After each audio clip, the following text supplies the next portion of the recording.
আসসালামু আলাইকুম। ইউটিউবে লাইভে ছিলাম, এখানে আসলাম আপনাদের সামনে কিছু কথা বলার জন্য। এখানে যারা নিয়মিত দর্শক আছেন অপেক্ষা করেন আপনারা, আমি জানি আমার আগের পেজগুলো থাকলে হয়তো অনেক কাহিনী হতো এখানে। বাট আসসালামু আলাইকুম। প্রথমেই ঢাকা বিশ্ববিদ্যালয় বা ডাকসু নির্বাচনে যারা জয়ী হলেন, অভিনন্দন, কংগ্রেচুলেশনস অন্তঃস্থল থেকে। যারা পরাজিত হয়েছেন, বিশেষ করে আমাদের জাতীয়তাবাদের প্রার্থী যারা আছেন, সমবেদনা জানাচ্ছি এবং আশা করি আপনারা এই রেজাল্ট থেকে, ফলাফল থেকে শিক্ষা নিয়ে আগামী বছরের জন্য প্রস্তুত হয়ে ফিরে আসবেন। কারণ আমরা চাই না জাতীয়তাবাদ মরে যাক। কারণ জাতীয়তাবাদী, বাংলাদেশের জাতীয়তাবাদের আদর্শিক যারা আছেন তারা ভারত থেকে বাংলাদেশকে পৃথক করেছেন, এটা কখনোই মরতে পারে না। লেডিস এন্ড জেন্টলম্যান, খুব স্বল্প সময় বলে রাখি এই নির্বাচনে ইতিহাস রচিত হয়েছে হলো কিভাবে। এই নির্বাচনের তিনটা দিক আপনাদেরকে বলে যাব খুব স্বল্প সময়ে, যেগুলা আগামীতে বাংলাদেশের জন্য খুব প্রয়োজন ছিল। প্রথম কথা হলো যে এই নির্বাচনের মাধ্যমে ৭১-এর চেতনা নিয়ে রাজনৈতিক ব্যবসার খবর রচনা হলো। ৭১-কে নিয়ে গণতন্ত্রের নামে স্বৈরতন্ত্র, সুশাসনের নামে দুঃশাসন, লুটপাট, খুন খারাপি, দেশকে আরেকটি রাজ্যের খরদ্রাজ্য বানানোর যে মেকানিজম তৈরি করেছিলেন, সেটার খবর ঢাকা বিশ্ববিদ্যালয়ের ডাকসু থেকে আজকে হলো। বাংলাদেশের নতুন প্রজন্ম অবশ্যই এগুলা কানে দেয় না, এগুলা মনে করে এগুলা ভারতীয় এজেন্ডা, এগুলা বাংলাদেশকে বিভাজিত করে শোষণ করার এই প্রক্রিয়ার প্রতি তীব্র প্রতিবাদ জানিয়ে, ঘৃণা জানিয়ে এটার বিরুদ্ধে অবস্থান নিয়েছে। That is the new beginning and end of this. এই আপনার এই রং চেতনা, ৭১-এর চেতনা, সেটা। সেকেন্ড থিং হলো যে এই গতানুগতিক রাজনীতি, অল ফ্যাশন পলিটিক্যাল সিস্টেম, পলিটিশিয়ানসদের ব্যবহার, সেটা বাংলাদেশে ডিসফাংশনাল, নট কার্যকর, নট ফাংশনাল এনিমোর, সেটা প্রমাণ করে দিয়েছে নতুন প্রজন্ম। তারা বলেছে যে আমাদের ভোট পাইতে গেলে সৎ, যোগ্য এবং সত্যিকার অর্থে দেশপ্রেমিক মানুষ যারা আছে তাদেরকে নিয়ে আসতে হবে, রাজনীতিতে সংস্কার করতে হবে নিজেদের দলের ভিতরে, নেতৃত্বের টোটাল মেকানিজমের। তাহলেই আপনাদেরকে আমরা ভোট দিব, যা বর্তমানে আমরা মানে এই যে প্যানেল জয়ী হয়েছে সেখানে দেখতে পাচ্ছি, আপনাদের এখানে নাই। সুতরাং এই হলো বাস্তবতায় দুটো বিষয় তারা রায় দিয়েছে। আরেকটা রায় কি দিয়েছে? আরো একটা রায় দিয়েছে যে এই যে সবসময় বলে থাকেন ওই যে জামাত শিবিরের বট বাহিনী বেশি, আপনার তাদের ৩-৪টা আইডি মানে অনলাইনে, এগুলাই হলো তাদের সোশ্যাল মিডিয়ার সাথে আপনার প্রেজেন্সের বা উপস্থিতির কারণ। আসলে তাদের কোনো ভোট নাই, সেটাকে খবর রচনা করে একদম ধ্বংস করে দিয়ে আপনার বর্তমান এই জামাতে বা শিবিরের এই প্যানেল তারা জয়যুক্ত হয়েছে। অর্থাৎ তারা বলে দিয়েছে যে আপনারা যদি নিজেদেরকে পরিবর্তন না করেন, তাহলে আগামী নির্বাচনে যদি আমরা ভোট দেওয়ার সুযোগ পাই, তার চেয়ে ভয়ঙ্কর হতে পারে আগামী জাতীয় নির্বাচনের result. That is our online. Ladies and gentleman, এই তিনটা বিষয় এবং প্রমাণ হয়েছে।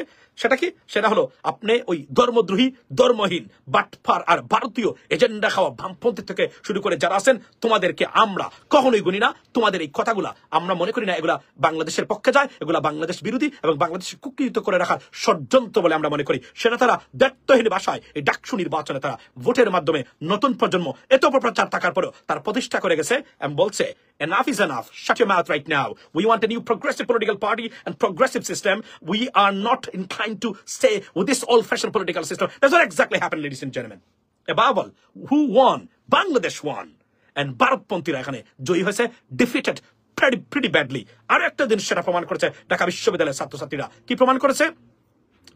সৎ, যোগ্য প্রার্থী এবং সত্যিকার অর্থে যারা ট্রাস্টেড, যাদের কাছে মানুষ শান্তি পাবে, সৎ মানুষ মনে করে তাদের কাছে মানুষ আস্থা রেখেছে। তাদের ক্যাম্পাস এবং তাদের ক্যাম্পাসের দায়িত্ব যারা পড়ালেখা করেন, ছাত্রছাত্রীরা আছেন, তারা সেখানে শান্তি মনে করেন। জামাত শিবিরের এই প্যানেল, সাদিক এবং ফরহাদের এই প্যানেলকেই তারা অন্ততপক্ষে এই সময় এসেও সবচেয়ে যোগ্য, নিরাপদ মনে করেন।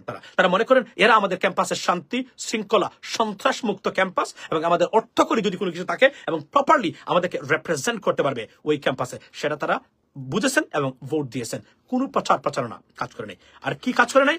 সেটা হলো যে আওয়ামী লীগের নেগেটিভ কাজ করে নাই। আমি পাকিস্তানপন্থী, আপনি ভারতপন্থী, আপনি বাংলাদেশপন্থী, এই মিথ্যা প্রপাগান্ডামূলক ভ্রান্ত ধারণা, দেশকে বিভাজিত করার এই রাজনৈতিক ব্যবস্থা completely death has been died today. That's what we came to know from this election, ladies and gentlemen. কত টাকা আচ্ছা, সো এরপরেও যদি হুঁশ না হয়, ভবিষ্যতে আরো খারাপ সময় অপেক্ষা করতেছে এটার জন্য। আমরা বারবার বলছিলাম এই করতে হবে, এই করা যাবে না, এগুলো যে ভ্রান্ত ধারণা ছিল সেটা প্রমাণ করেছে এই ক্ষেত্রে। এবং আমাদেরকে আপনারা সত্য কথা বলার কারণে বলছেন গুপ্ত শিবির, গুপ্ত জামাত, মনে আছে? এই বামপন্থী আর ধর্মদ্রোহীদের দ্বারা বিএনপিকে রিপ্রেজেন্ট করলে তার পরিণতি কি হতে পারে সেটা এই দেশের মানে সাধারণ ছাত্রছাত্রীরা দেখিয়েছে লেডিস এন্ড জেন্টলম্যান। তবে বলে রাখি, আগামী নির্বাচনে নিশ্চিত করেই বলতে পারি এর ফলাফল অন্যান্য বিশ্ববিদ্যালয়ের ছাত্র সংসদ নির্বাচনে সেটার প্রতিফলন এবং ইম্প্যাক্ট পড়বে, এ বিষয়ে কোনো সন্দেহ নেই। এখন আরো একটি শব্দ লাস্টে, শুধু ভোট দিতে পারলে কি পরিবর্তন আপনি আনতে পারেন সেটা প্রমাণিত হয়েছে। 17 বছরে ভোট দিতে পারেনি বাংলাদেশের জনগণ। এবার আমি বলছি লাইভের শেষে, প্রতি ঘরে ঘরে, আমি বারবার বলছি, এখনো বলে যাচ্ছি আপনাদেরকে, ঘরে ঘরে এই দুর্বৃত্তায়িত রাজনৈতিক ব্যবস্থা, অল ফ্যাশন পলিটিক্যাল সিস্টেম, ভারতের এজেন্ডা বাস্তবায়নকারী রাজনৈতিক দল এবং তাদের প্রেসক্রিপশন বহনকারী যারা আছেন, এদের কাছ থেকে আপনাকে আপনার ভবিষ্যৎ জেনারেশনকে বাঁচাতে চাইলে ঘরে ঘরে একটা করে লাঠি বানিয়ে রাখবেন। এবং লাঠির কাজ হবে আপনার ভোটের অধিকার আর বিচার বিভাগ, এই দুইটা জায়গা থেকে হাত দিলে তার পাশা লাল করে দিতে হবে। তার কোনো বিকল্প নেই। আপনার জন্য না হলেও আপনার ভবিষ্যৎ প্রজন্ম, আপনার গ্রেট সানকে বাংলাদেশের নিরাপদ এবং সত্যিকার অর্থে এক বেলা যদি খায় সেখানে শান্তিতে বসবাস করতে যদি চান তারা থাকুক না, তাহলে এই কাজের কোনো বিকল্প নেই।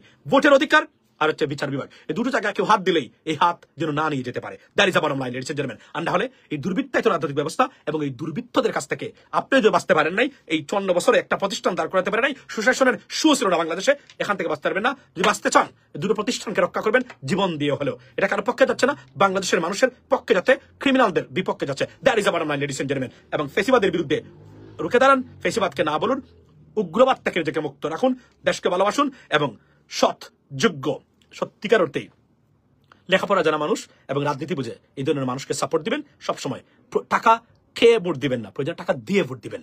এই মানসিকতা আনুন, আপনাদের ভবিষ্যৎ উজ্জ্বল।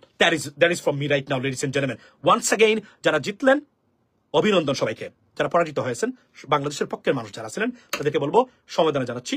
ইনশাল্লাহ যদি পারেন, নিজেদের যোগ্যতা থাকে, you can bounce back for the next election. Have a blessed day, see you next time. And share করে জানিয়ে দিবেন আমার এই বক্তব্যটা সবাইকে। আসসালামু আলাইকুম।